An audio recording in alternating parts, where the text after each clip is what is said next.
नमस्कार दोस्तों, आज मैं आपको अमावस और पूनम दो बहनों की कहानी सुनाने जा रही हूँ। प्रेम से बोलिए भोलेनाथ की जय हो। एक नगर में एक राजा रहते थे। उनकी दो बेटियां तथा दो बेटे थे। उनकी एक बेटी का नाम अमावस था और दूसरी बेटी का नाम पूनम था। पूनम बहुत धार्मिक प्रवृत्ति की थी। वह हमेशा पूजा पाठ किया करती थी और गाय की सेवा किया करती थी और धर्म कर्म का सारा काम करती थी। उधर अमावस को पूजा पाठ में कोई रुचि नहीं थी। वह कभी भी पूजा पाठ नहीं करती, ना ही किसी की सेवा करती। लेकिन दोनों बहनें एक दूसरे को बहुत प्यार करती थीं।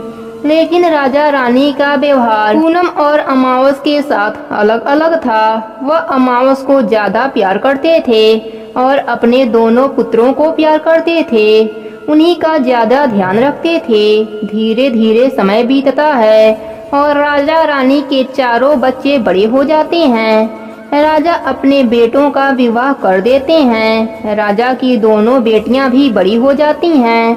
फिर सभी राजा से कहते हैं, राजन, राजकुमारियों का भी विवाह कर दीजिए। राजा भी विवाह की योजना बनाने लगते हैं। तब रानी राजा से कहते हैं, आप पूनम का विवाह किसी बड़े घर में मत करना, क्योंकि इन्हें तो काम करना पसंद है, गाय की सेवा करना पसंद है, व्रतों की कथा कहानियाँ सुनना पसंद है, पूजा पाठ करना पसंद है। अगर यह बड़े घराने में गई तो यह सब कुछ नहीं कर पाएंगी, इसलिए इनकी शादी किसी गरीब घर में करा दीजिए। राजा ने कहा, ठीक है। फिर राजा पूनम के लिए एक गरीब घर में जाकर पूनम का विवाह तय कर दिया। फिर रानी ने कहा, महाराज, अमावस भी तो बड़ी हो गई है, इसके लिए भी वर देखिए और दोनों बहनों का विवाह साथ साथ कीजिए। राजा ने उसी गांव के राजा के बेटे के साथ अमावस का विवाह तय कर दिया। राजा ने रानी को बताया तो वह बहुत खुश हुई और मन में सोचने लगी, अब देखते हैं पूनम गरीब के घर कैसे रहती है, बहुत पूजा पाठ करती है, देखते हैं इसके भगवान इसका कितना मदद करते हैं। फिर समय आने पर राजा ने अपने दोनों बेटियों का विवाह कर दिया। अमावस को बहुत धन दौलत दिया, लेकिन पूनम को कुछ भी नहीं दिया। पूनम के भाई भाभी उसे बहुत प्यार करते थे, क्योंकि वह अपने भाभियों के काम में हाथ बटाती थी। लेकिन अमावस उन पर रोब जमाती थी। फिर अमावस और पूनम दोनों अपने अपने ससुराल चले गए। एक बार की बात है, अमावस ने अपने घर पर शिव चर्चा रखा और उसने सबको बुलाया, लेकिन अपने बहन पूनम को नहीं बुलाया। पूनम अपने दरवाजे पर बैठी थी तो गांव के औरतों ने कहा कि तुम्हारे बहन के घर शिव चर्चा है, तुम नहीं जाओगी। तब पूनम ने कहा, नहीं, मैं नहीं जाऊंगी, क्योंकि मेरी बहन मुझे नहीं बुलाया है, तो मैं कैसे जा सकती हूँ। तब गांव की औरतों ने कहा कि नहीं बुलाया तो क्या हुआ, पूजा पाठ है, तुम चलो हमारे साथ। गांव की औरतों की बात मानकर पूनम शिव चर्चा में चली गई। जब अमावस पूनम को देखा तो वह गुस्से से बोली कि जब मैंने तुझे बुलाया ही नहीं तो तुम मेरे घर क्यों चली आई। अब आ ही गई हो तो चुपचाप एक जगह पर बैठी रहना, इधर उधर मत घूमना। उसने पूनम की गरीबी का मजाक उड़ाया। पूनम की आंखों से आंसू बहने लगे और वह भगवान शिव जी से प्रार्थना करने लगी, हे प्रभु, मुझ पर आप कब कृपा करेंगे। आखिर मेरा कसूर ही क्या है। क्या पूजा पाठ करना, गाय की सेवा करना, काम करना गलत है।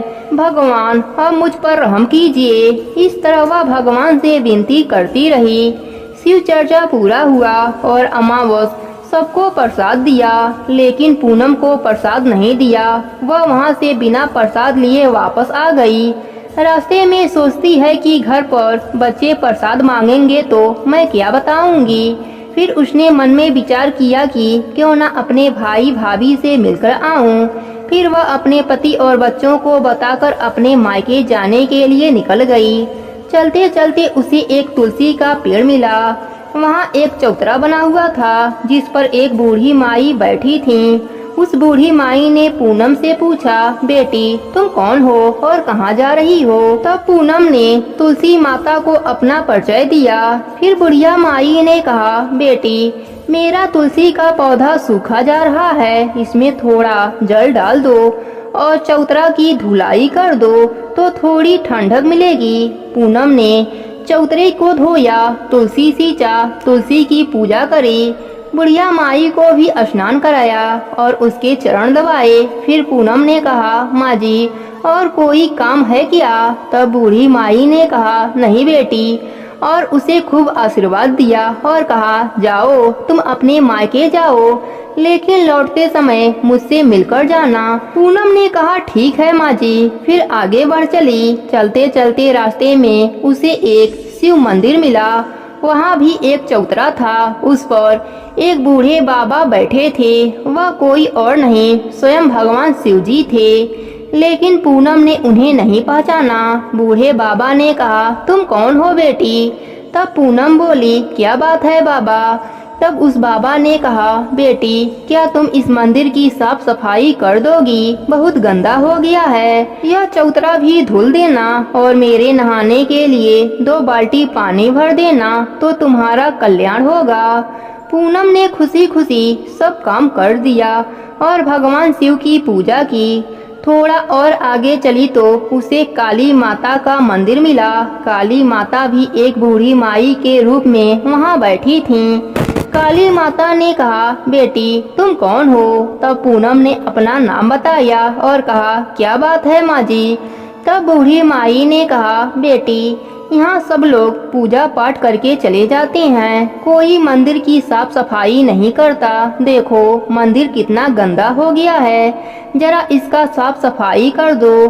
पूनम मंदिर की साफ सफाई की, माता का श्रृंगार किया, पूजा की। उसके बाद बुढ़िया माई को स्नान कराया और हाथ पैर भी दबाई।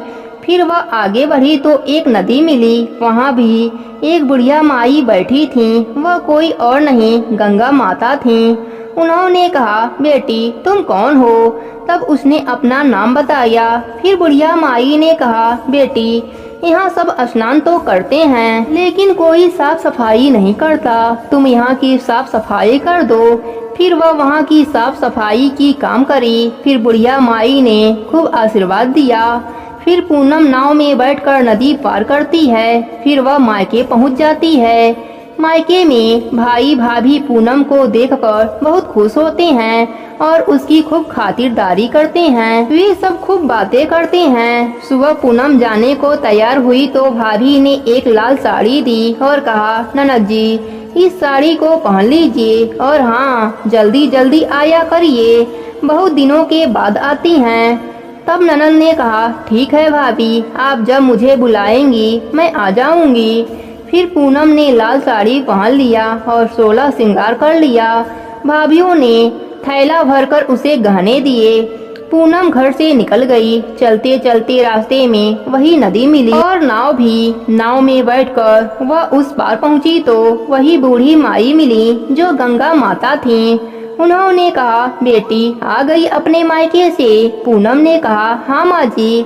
तब बुढ़िया माई ने एक थैला दिया और कहा, इसे ले जाओ, मैं कहाँ रखूंगी, यह बहुत भारी है, और हाँ इसे रास्ते में मत खोलना, घर जाकर ही खोलना। पूनम ने कहा, ठीक है माँ जी, और वह वहाँ से चल दी। आगे चली तो काली माता का मंदिर मिला। वहाँ बुढ़िया माई बैठी मिली। उन्होंने भी पूनम को एक थैला दिया। अब उसके पास 3 थैले हो गए। कुछ आगे बढ़ी तो शिव मंदिर मिला। वहाँ भगवान बूढ़े बाबा के रूप में बैठे मिले। उन्होंने भी उसे एक थैला दिया।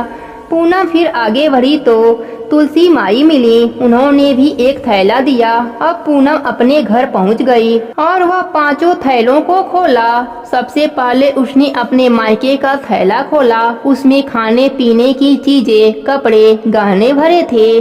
उसने खाने की चीजें अपने बच्चों को दिया तो बच्चे बहुत खुश हुए। दूसरा थैला जो गंगा माता ने दिया था उसे खोला। उसमें सोना चांदी भरा था। तीसरा थैला जो कि काली माता ने दिया उसमें 16 श्रृंगार भरे थे। चौथा थैला जो भगवान शिव का था उसमें खुशियाँ थीं, धन संपत्ति सब कुछ था। 5वां थैला तुलसी माता का था। उसे खोला तो उसमें तरह तरह के अनाज भरे थे। अब पूनम के घर में धन की कोई कमी नहीं रही। धन संपत्ति का भंडार से उसका घर भर गया। पूनम खुशी खुशी रहने लगी। एक दिन पूनम ने सोचा क्यों ना मैं शिव चर्चा कराऊं। फिर पूनम ने शिव चर्चा रखा तो सबको बुलाया। वह अपने बहन के भी घर गई बुलावा देने। जब अमावस पूनम के घर शिव चर्चा में आई तब उसने घर में धन दौलत देखकर आश्चर्यचकित रह गई। फिर अमावस ने पूछा, तुम्हारे घर में इतना धन दौलत कैसे हो गया? तब पूनम ने कहा, देखो बहन, तुमने शिव चर्चा रखा और मुझे नहीं बुलाया, फिर भी मैं बिना बुलाए तुम्हारे घर गई, लेकिन तुमने प्रसाद नहीं दिया। फिर तुम्हारे घर से अपने मायके चली गई। भाभीियों ने एक थैला दिया। रास्ते में बुढ़िया माई मिली, वह भी मुझे थैला दिया।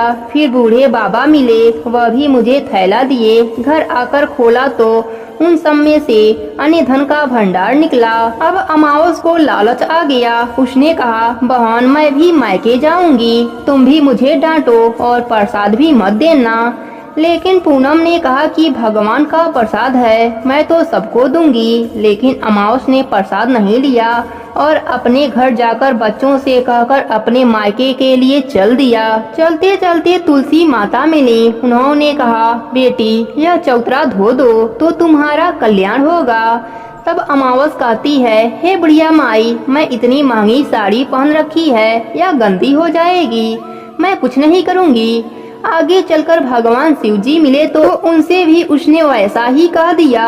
फिर गंगा माता मिली तो उनसे भी ऐसा ही कह दिया। फिर वह नाव में बैठी तो नाव में कांटे थे जो उसके पैरों में चुभ गए। फिर वह अपने मायके पहुंच गई। जब उसकी भाभीियों ने देखा तो कहा, यह कहां से आ गई? पूनम के पास तो कुछ नहीं था, इसलिए वह आ जाती है तो अच्छा लगता है, लेकिन यह यहाँ क्यों आ गई? इसके पास तो बहुत सा धन है। कोई बात नहीं, अब आ गई है तो बैठो, खाना खा लो। अमावस खा पी कर सो गई। सुबह हुई तो अमावस ने कहा, भाभी मैं जा रही हूँ। तो भाभीियों ने कहा, ठीक है। तब अमावस ने कहा, भाभी पूनम को तो आपने थैला दिया, मुझे कुछ नहीं दोगी? तब भाभीियों ने कहा, जाओ तुम्हारे घर भिजवा देंगे। फिर अमावस चल दी। तब रास्ते में गंगा माता मिली। गंगा माता ने कहा, आ गई बेटी। उसने कहा, आपने पूनम को तो थैला दिया था, मुझे कुछ नहीं दोगी? तब गंगा माता ने कहा, ठीक है, जाओ बेटी, घर भिजवा देंगे। ऐसे ही काली माता, शिव जी और तुलसी माता ने भी कह दिया। जब घर पहुंची तो उसके आंगन में 5 थैले पड़े थे। जब अमावस उन थैलों को खोलती है तो किसी में मिट्टी, किसी में पत्ता, किसी में सांप बिच्छू थे। उसने अपना माथा पीट लिया और कहा, हे भगवान, हमें मायके में कुछ नहीं मिला और इधर भी कुछ नहीं मिला। फिर अमावस पूनम के पास जाती है और कहती है कि तुझे इतना धन मिला, मुझे कुछ नहीं मिला। तब पूनम ने कहा, मैं मायके जाती हूँ तो भाभीियों के साथ काम करवाती हूँ और तुम तो भाभी की कभी भी मदद नहीं करी। भाभी तुमको क्या देगी? गंगा माता को तुमने ठुकरा दिया। शिव जी, काली माता, तुलसी माता, सबको तुमने ठुकरा दिया, इसलिए भगवान ने तुझे कुछ नहीं दिया। तब अमावस कहती है, बहन मुझे माफ कर दो, मुझे भी बताओ मेरे घर में सुख चैन कैसे बनेगा? तब पूनम ने कहा, 3 सूत्र का ज्ञान ले लो। पहले सूत्र में दया मांगना, दूसरे सूत्र में चर्चा करना और तीसरे सूत्र में 108 बार ओम नमः शिवाय का जप करना।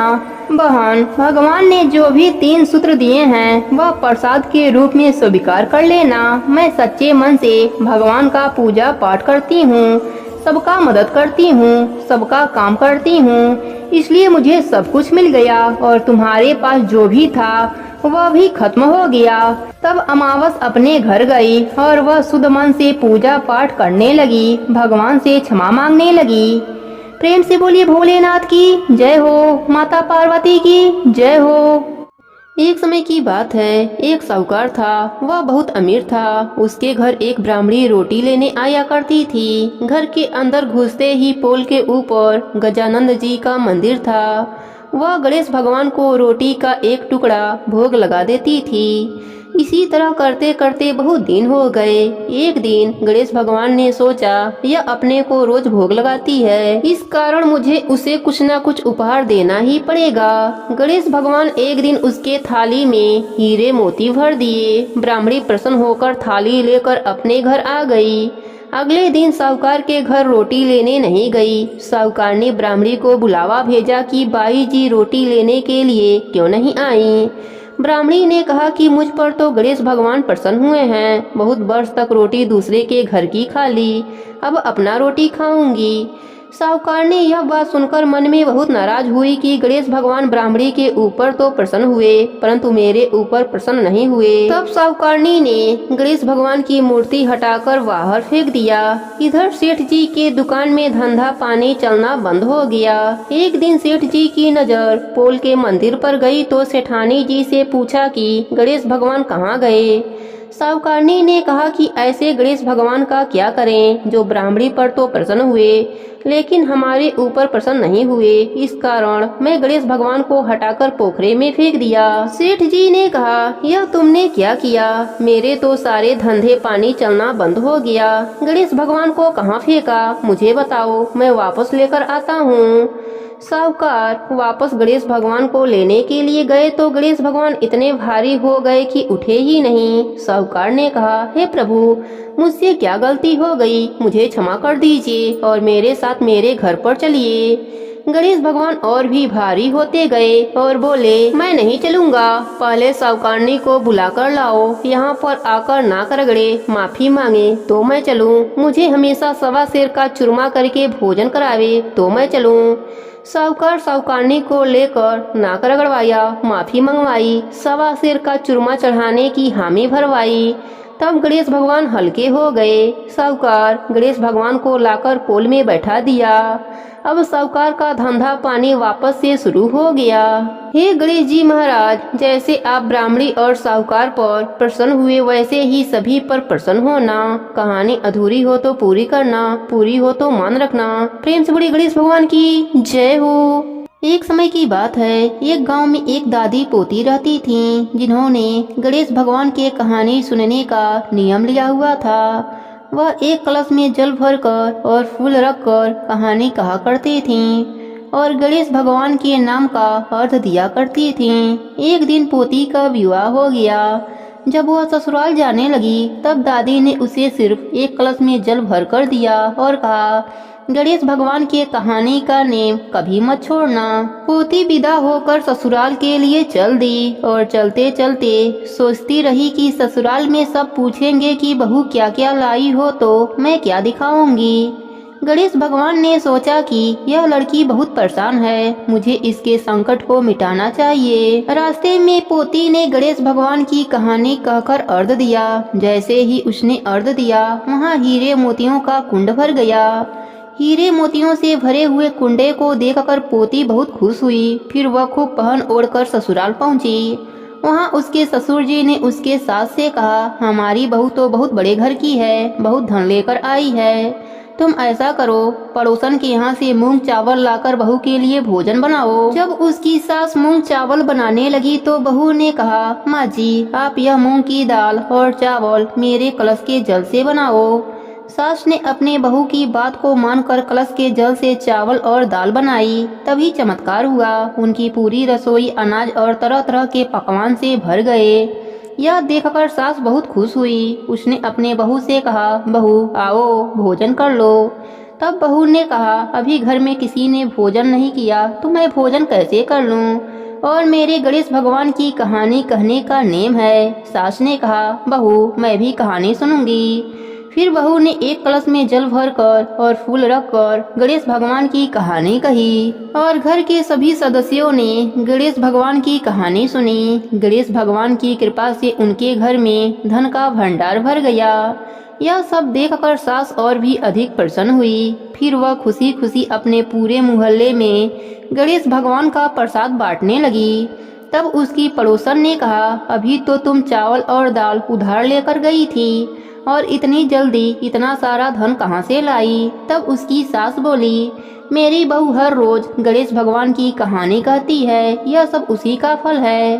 सास की बात सुनकर पड़ोसन को बड़ी हैरानी हुई और उसने कहा, मैं भी गणेश भगवान की कहानी सुनने आया करूंगी। अब पड़ोसन भी नित नियम से गणेश भगवान की कथा कहानी सुनने लगी। गणेश भगवान की कृपा से पड़ोसन का घर भी अन्य धन से भर गया। हे गणेश जी महाराज, जैसे आपने पोती को दिया, पड़ोसन को दिया, वैसे ही सबको देना। सब पर अपनी कृपा बनाए रखना। प्रेम से बोले गणेश भगवान की जय हो।